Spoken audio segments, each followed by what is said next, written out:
I actually lost, like 12 pounds in 5 days. And I don't feel like I was on a diet. Well, I've been staying here at the house with Shauna for 5 days now. And it's been a long time since I've felt like I have a handle on my eating and just my routine for the day.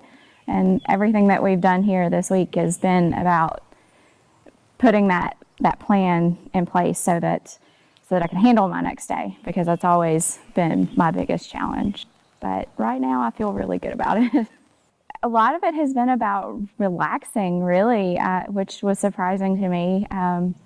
I came here expecting it to be a little, I don't know what I was expecting, honestly, but we did a lot of talking about my motivations and the things that I like and the things that I tend to do, especially my more negative habits and maybe where they come from.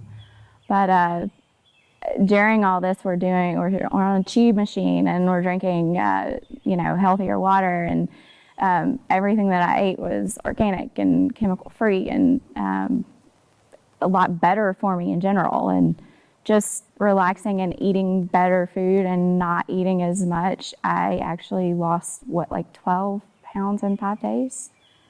And I don't feel like I was on a diet at all. And that is remarkable for me, because I always feel like it's about restricting myself, and I don't feel like I was restricted. I have no idea what I just said.